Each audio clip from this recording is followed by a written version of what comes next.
Welcome, my loves, to another episode of the Dare to Rest podcast. I am smiling so big right now, and I can't really contain myself in my own body. Today, I have a very special guest, and as always, when I start these podcasts where I have guests, we always just have a little bit of a short chat before we dive in. And well, my guest today, she just hitchhiked my entire idea of what this podcast was supposed to be about. So we're gonna go with a very brave decision today, and then we're gonna plan the original podcast for another day. But my guest today is the wonderful, beautiful Anne-Josie Roy. I Yep. think is the right pronunciation, and I'm just gonna call Anne-Josie AJ because that's so much easier. Ah, okay. So I also want to say before we dive in, this was not what we intended to talk about. We are actually going to dive into a very brave topic today. This is one of those conversations that people die to hear. Really, this is what we want to be talking about, but so rarely we do it. And today we're going to dive into sacred sensuality, how it impacts our nervous system. We're going to talk about, I don't know, a little bit of sex, a little bit of orgasms, all the things we're not supposed to be talking about. But Ooh. before we start, AJ, do you just want to come on here and introduce yourself and say Yes, hello to yes. all the wonderful listeners? I'm so happy to be here. And yes, as a healthcare professional, I'm so excited to be speaking about these taboo topics because actually, sexuality, a relationship to our bodies, and the deep inner love that we can experience through sexuality with ourselves or with a partner, like these things are so taboo, and yet it's a big part of one's health. And so I'm excited to be speaking about it from a personal sharing, and also your personal sharing, like because we are on that journey, and I'm excited to explore it. So at the base, I'm a nutritionist. So I've graduated, my God, 16 years ago from Faculté de Médecine of Montreal University. So I practice in Montreal, and I've been practicing for quite a long time as a clinical nutritionist, mostly in general health, wellness, weight loss, hormones, sports performance. So I've touched a lot of different um, spheres of health, and I started my private practice. And what happened is early on as a nutritionist, I met this personal trainer, which is now my husband, a sports therapist, and he introduced me to the world of conscious movement. And Mhm. as a personal trainer, and as just he's an athlete itself, and he taught me actually how to train in a way that I enjoy. And that was completely mind blowing for me because I thought like I'm a geek, I'm an entelo, like, oh, sports is not for me. And then I'm like, whoa, movement. First of all, it's part of health. Like it's a pillar, it's a fundamental. Like movement is medicine, like one of the most powerful medicine. With rest. Rest is powerful medicine as well. So yeah, so I discovered it, and then he shared with me all about his knowledge, and then I got certified as a personal trainer as well, and then I became to coach people, and eventually I became a health mentor. So um, taking care of women, and also through conception and pregnancy and postpartum and preparing for perimenopause. So everything in a way that truly aligns with every unique being, because that's what happens. We hear a lot about fitness and nutrition, what you should do, what you shouldn't do, and like it's just so much noise out there. Oh And yeah. so you try, and then it's not sustainable. So you stop doing it and you stop feeling good, and then you question your direction. So then I come in place and I help create the best lifestyle that's in alignment, and Mm. that's it's hormones. So that's what I do now, and I'm on my own personal journey because I'm a mother now. I have two very young kids.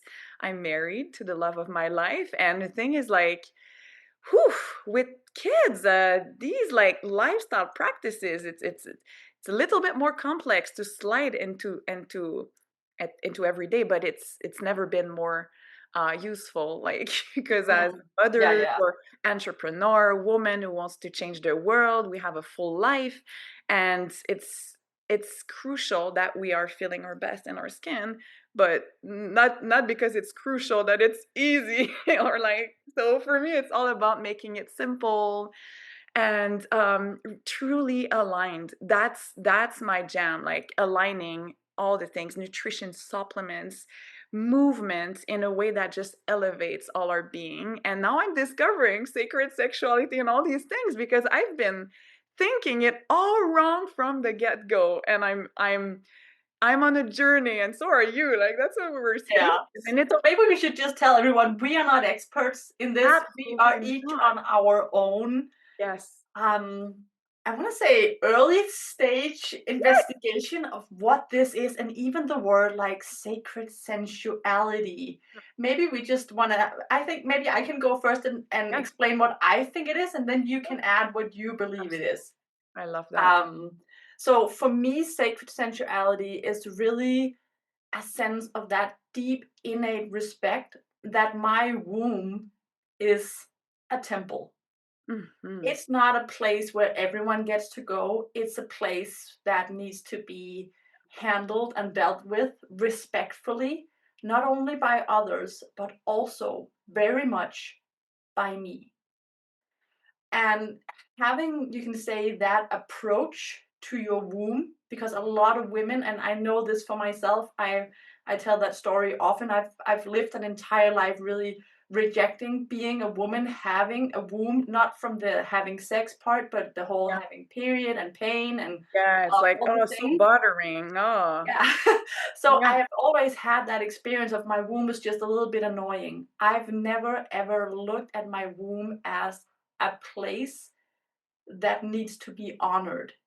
Yeah. And that is the game changer for me. And it's not only, you can say, in the sense of this the sensuality, but just there's a holy part of my body, and can I embrace that? So that's my understanding of sensual Oh my God. sacred sensuality. What do you I say? love I love everything you just said. And that like those words, I feel the same way. And the thing is, for me, what happens is that my when I started my sex life, I started it in the way that, you explore and you don't I was not exposed to the yoni, the sacredness, all these things. Like it was just like common practice. You have a boyfriend, you have sex, and you discover yourself. And if you're lucky enough, you have a boy that's actually really caring, which I got really lucky. Like my first lover, my first boyfriend, it'll brought like my first time, like he put the candles and it was like super super caring, so that was my first experience. But and then I moved in life and I had different partners over my life, and then I met the love of my life, and he's the most amazing human being I've ever met. And that's why I wanted to clone him, so we created kids instead. I love that. Because I cannot clone him, so I'm like, okay, I'm just gonna duplicate him in the next best way. So yeah, so and we like I've always felt respected by him, and like I felt like we have a great sex life, which we had. But same, like in terms of my womb, I never had like a relationship with her or a connection to her. It's just there, and I bleed every month. And actually, I was not bleeding every month for a long time of my life because I had a sterile IUD, like the Yeah. Mirena. So I Yeah. had that for like 10 years, and then I took it off, and then we started our family. And what happened for me, the first steps of like embracing my femininity and rediscovering like creating a relationship with my womb, and like just leveraging all that power that's been like there without really me being so conscious about it. It's after my second baby, I heard a woman, it's starting to be more and more like I'm so excited that people are starting to speak about it more and more. Mm. It's such an important discussion. And I saw this girl, she was sharing about how the cycle, the hormones, like it's a source of power. And I was like, what? Like I hate to have to bleed every month, like so bothering. I like what like I never saw this power. I never saw this as power. I was just like, this is just a pain in the ass, to be completely honest. And then Hmm. it was like that moment when she said that, I was like, I desired to change my lens. And so I embarked on that journey of connecting, because I never really had Never connection in connected. the first place. But like, how can I how can I create a new relationship completely with my cycle? How can I learn about it, learn to support it, learn to see how it actually can serve me, and like how it can be a power? And so I started to follow my cycle, and then I learned about yoni eggs and crystal wands, and like just like exploring our yoni and like touching ourselves like in a Can I different just way. I Yeah, just need to pause you because we go for just it. need you and I know what yoni is, and I just need to make sure that everyone listening here knows what a yoni is. So a yoni is the Sanskrit word for womb. Just so Mm. we are all clear, it's just it has a sacredness to it rather than calling it, yeah, a womb works for me as well, but some of the words we have for womb in Danish just has like a negative connotation. So Okay, I yeah, also really like to use the word yoni. So if anyone yeah, out there has a weird feeling about all the other different words that exist around having a womb or having a yoni, use yoni because it yes, works. Yoni is the yes, Sanskrit word. yes. It invites in that sacredness. Absolutely. And like, so for me, like connecting to my cycle and like the unis, I started like to, oh, the uni, like it's not just like that place that we insert and we make babies and like we give pleasure. And I don't know, like I also was sharing with you that like this was all one piece, like with different side of the piece, like the connecting to my cycle, understanding how it works and what's the power behind each phase of my cycle, and then like the bleed, honoring that and see like what wisdom I can extract from it. And then like that comes with exploring my uni and discovering new sensation and a new way of being with her and being and having sex with my partner and like those sacred sensuality practices. And so that was all part of the same journey for me with different layers, if I could say it that way. Mhm, mhm. And so exploring that. I feel like for me it was also so the first step really I call it my period power because that's Mhm. really what it is for me. But really getting through that phase of not rejecting that part of us that makes us Yeah, innately feminine, which is our yeah, cycle. That for me really is a beautiful first step because if you can't really honor that and understand what goes on during those different phases of your yeah, cycle, it also becomes I say like you can't really feel safe with yourself if you're rejecting this part, and if you can't feel safe with your yoni and your relationship to that, the sacred sensuality will not happen because there has to be this level of safety within in yes, order to go to the next step of really saying so what is the sacred sensuality and self pleasure and all these different practices we can do to explore alone and with our partner. yes. So I think it's natural evolution to sort of start with your cycle and say, okay, this is where we go first. And that's also why it's one of the things I teach and that you teach in health as Yep, well. absolutely. So can you just say how do you feel like the things you've changed and following your cycle and going through all of that, Yeah. how has that impacted your health?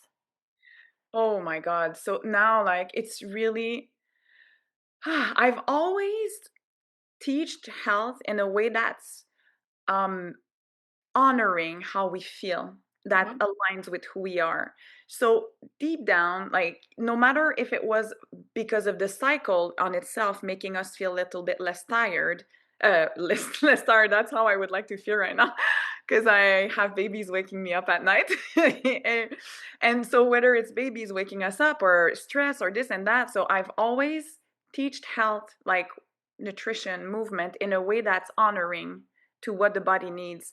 It's just Mhm. that now with the understanding of the cycle, it's so much more concrete, the Mm. different adaptation that we can do throughout each phase, because it's really like seasons that our body is going through. And honoring that is the best thing if we want it to last. Because anytime we push through, we create tension and we go with um borrowed energy, and eventually we have to pay the bill of that. So Mm. for me, when I train, um, every week, every month, like I do adjust what I'm doing, and I'm really having a deep sacred relationship with myself. Like, why do I even want to train my body? Well, to feel powerful, to live longer, to live with full functionality, and to experience the best that life has to offer. Okay, so that's, it has to be coherent with that. So if I'm doing it in a way that's not in alignment with what my body needs in this specific moment of my cycle, that goes against the purpose on it, like altogether. It's just like, if you deprive yourself with your nutrition because you want to feel better, well, it doesn't feel good to feel deprived. So if you do something that doesn't feel good in order to feel good, like, Yeah, it's like, um not my way that's of gonna doing make it. us stop immediately, right? Like everyone has their way. Like my way is about pleasure and honoring. So for me, like that part, like diving deep into hormones and understanding my cycle. Now I'm guiding my clients with that as well. But that new perspective is, I believe, is what's going to also help me go through perimenopause in such a smoother way. Because Mm. when we do understand our hormones, and also when we do adjust what we're doing in order to support them, instead of, I remember feeling so pissed because I was tired, because I'm at X point in my cycle and I feel like I can't be as productive and I have less clarity of mind because my body, let's say in luteal phase, looking to go inward and needing to rest and needing to slow down. But we live in a linear society. So slowing down, no way. Like this is not productive, and like I need to find ways to push through. So that's what has changed a lot. Now I'm really more able to integrate like regenerative practices and just be at peace with feeling like I need to slow down at moments. And it's such, I feel a lot better. But also the self pleasure practices and like the yoni eggs and the crystal wands that I'm using, for me, it's like self massage. Like I massage one of my most sacred place of my body with Mm. these really special tools that are, for me, I feel, well, the crystal, I have like one in the quartz, like white quartz, and there are different there are different ones out there, and like I feel like this is also part of nourishing and calming the nervous system, because pleasure, there's no better way to calm the nervous system.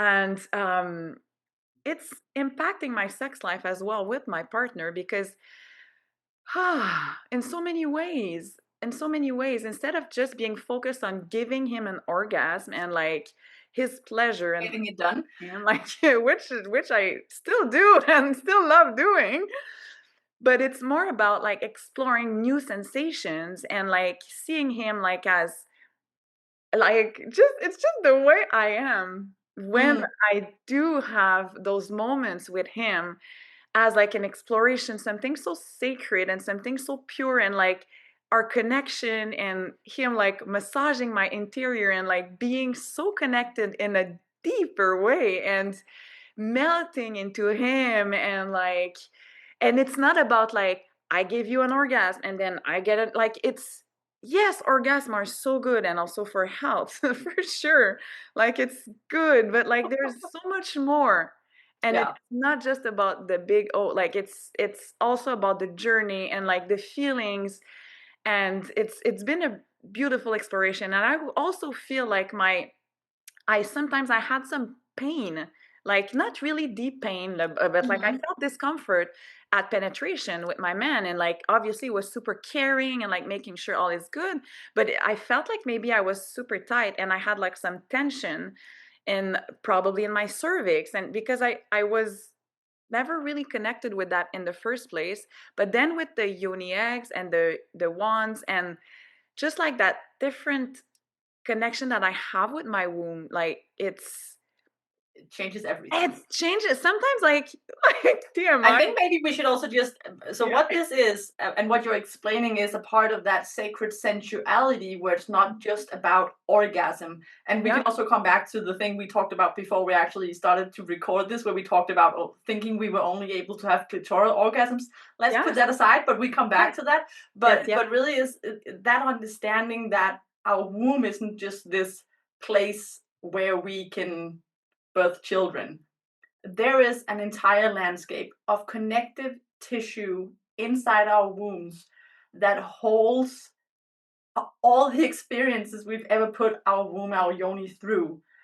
And that's really what we're starting to reconnect to. And I think that's what you said when you said you've had some experience of feeling some sort of pain when he penetrated you, because previously in your life you probably have had experiences where you didn't really honor that part of yourself, and that memory got stuck in that connective tissue. totally, And totally. that's what we go in, and that's what we start to rearrange when we integrate these practices with Mhm. yoni wands, with yoni eggs, all these different things. And that's really the beauty, because that becomes the honoring, just like you Yes, would massage your yes, arm or your breasts. That's yes, actually what we're doing with the womb, really honoring it and not just making it a place to have an orgasm. yes, yes, and Basically. yes, and that's true, and like that's also one I realized.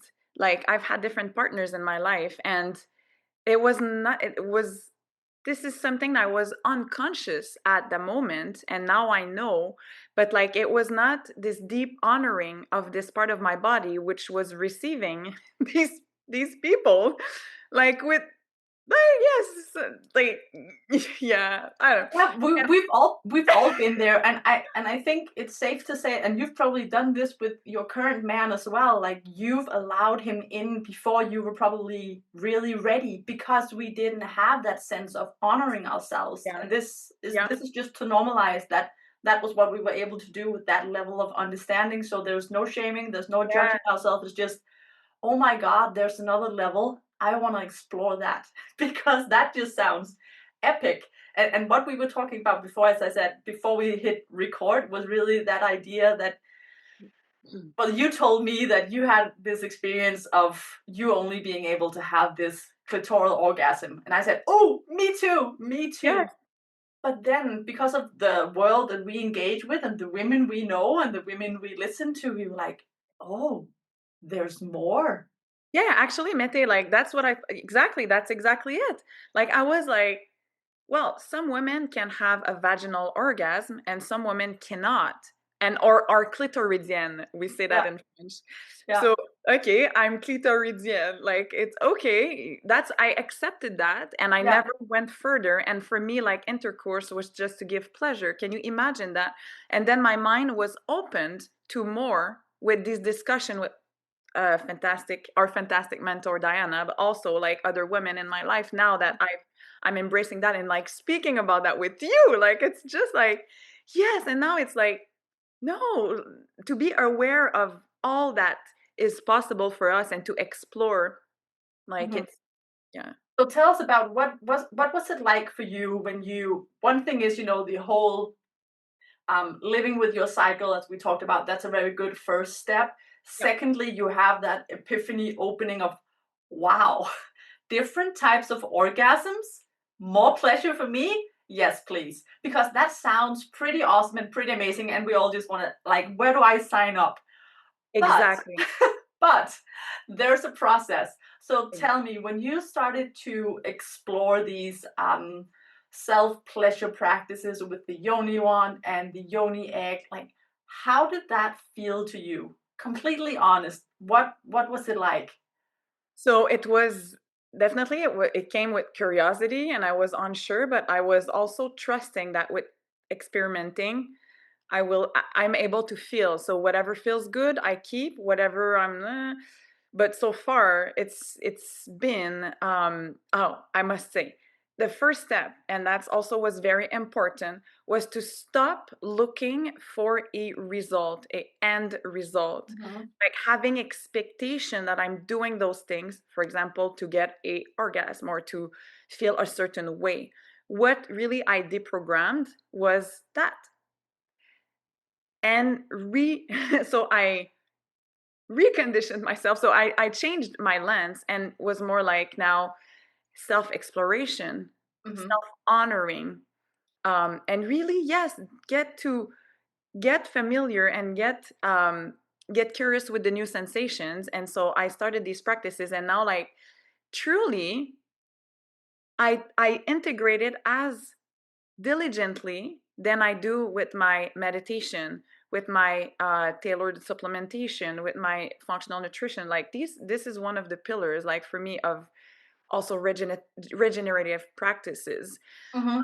It's really like self-care to another level of like that sacred part of our bodies that we don't see. And so it's hard to, we don't really see it. So if you don't go meet it, it's Mm-hmm. just gonna stay in the back of your life unless you make it a priority. So that's what I started doing. And so, first of all, like, I was sharing that I had discomfort sometimes with intercourse, and now it's so different. Like, it's so different. Like, it's like my interior is more like, it's more chill, like more at peace. And like when I do have sex with my Rested. pretty much. And like when I'm with my partner and we go there, and it's like, it's just it's in my body. No matter like the achievement or orgasm, like, that's set aside. For me, Mm-hmm. it's, I'm resting into this moment of connection, and I'm exploring how my body's feeling, and I move in a way that's relaxed, and I'm really present with my body, and it's not like I move in a way to give an orgasm. you know Mm-hmm. it's And I think that really is a key to Mm, this whole concept of sacred sensuality.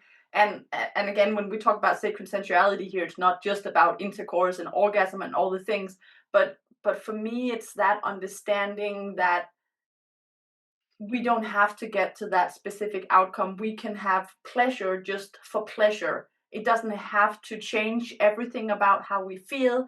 It doesn't have to remove all the pains we have. It doesn't it's just, it's am just I we in enjoyment of this or not? Yes, and like just Pleasure for being with pleasure, that. not Yes. for an orgasm. And like pleasure can be just for rest as well. Mhm.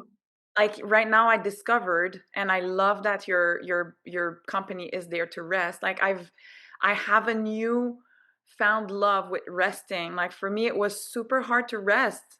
And like so many things have changed in the past few years. And like for me, rest wasn't productive, and now I know it's one of the most powerful medicine. Mhm. And it's the same for sexuality. For me, it was just like something else to do, and I don't get so much time extra in my life as a mother of two, has her own business. So it was like, but now it's like, whoa, this is like pillar, like connection to my womb, connection to my femininity in a sacred way, and seeing myself and honoring myself and touching myself and touching my body and how I look at my body. That's also a pillar in health. Like, Yeah, how we treat our body goes beyond the food we eat and the movement we do. It's how exactly. we feel about ourselves. It's how we look at our. Yeah. Oh, we dropped your audio. I can't hear you anymore.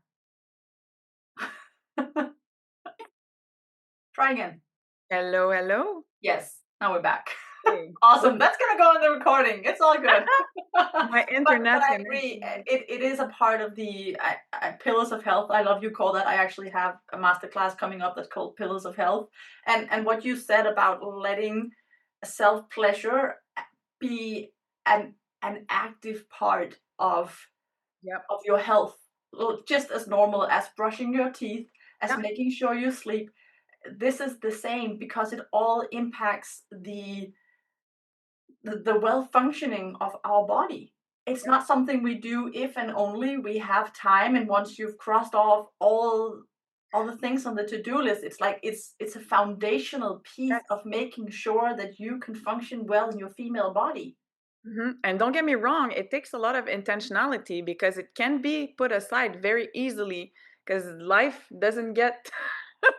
I mean, like, there's not enough hours in days sometimes. And so For it's sure. yeah, but I feel like when we do understand, for me there was a big switch, because when I did understand the impact that my relationship with my womb, having it really a sacred practice, with my yoni, and all this, understanding the impact it has on my nervous system and how it can just impact my hormones in general, like to have these moments of calm, self-love, like oxytocin. Like we don't speak enough about these hormones. Like Mm-hmm. speak a lot about it when I Me do too. coaching, like pregnancy, birth, and all the things. Like it's major hormones for all these, but it's major in the rest of our life too. And so yeah, so it's, for me it's been a true game changer, and it's part of my practices, like all the practices that helps me elevate my health and feel at my best, and just feel amazing in my body as a mother who's sleep deprived at the moment. And also like the connection I have with my man through sex. Like it's Mm-hmm. not just the sex, it's the intimate connection, like the being close, and it's a pillar in our relationship, like this closeness, this connection. Some people, they say like sex is the thermometer of a couple.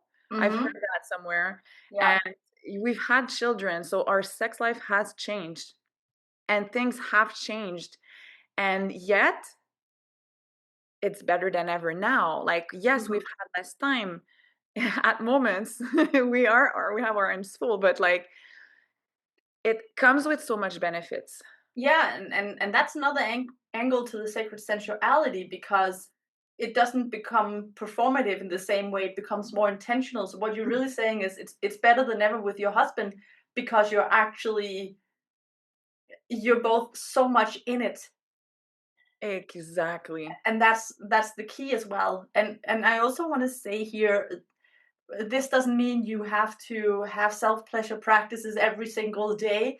It can be as simple as just, waking up in the morning, putting your hands on your womb and saying, "Good morning.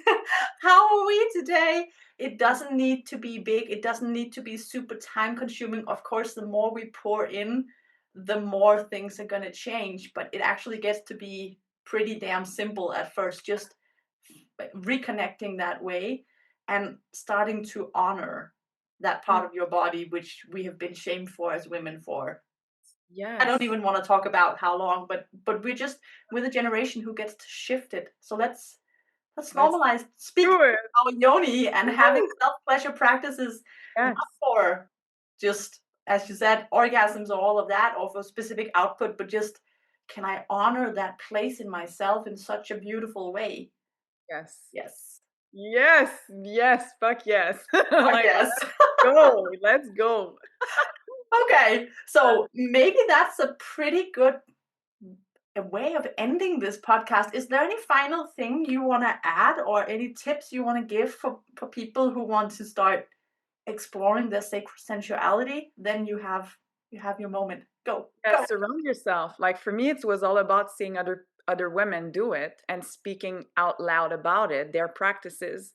And so ask question, like come speak to me on Instagram, like come in my DMs, like come, like let's speak about it, like speak about it with your friends, speak about it with your mentor even. Like it's part of elevating our being.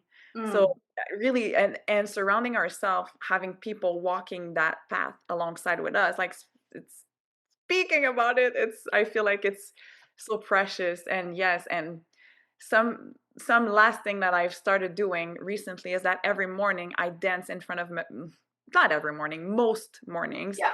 I dance in front of the mirror, and like I look at myself and like I enjoy myself, my body. And that's one of my intentions in life, is to enjoy my body. So I take care of it with my health practices and all the things, and self pleasure practices. It's part of that. But like seeing my body with so much love, exactly as is, and taking care of it as much as I can. Mm, mm. Perfection. But yeah, so it's for me like it's a game changer, and I'm excited to see more women incorporate that in their life and exploring without expectations, and then speak about it and explore more, and then discover like the fountain of pleasure. No, I haven't yet got to a place where I get a vaginal orgasm.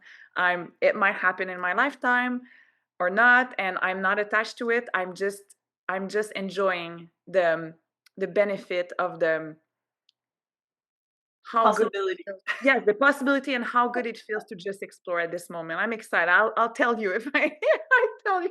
Okay. So I'm just gonna say I tried it, but I'm gonna tell you offline what it was like because people don't need to know everything. They can move closer, then we'll tell them. But possible, it's there, it's the thing. It's not just clitoral. So I love anyway, that. Anne-Josie, this was so much more than I ever dreamt it was going to be today. And we're definitely going to do another episode where you get to share some of your wisdom on how to optimize the female health, because that really is your zone of genius, and I want to pay that forward to the world so everyone can get to enjoy that. So we're going to plan that, but for now, thank you so much for being here. It was such a pleasure.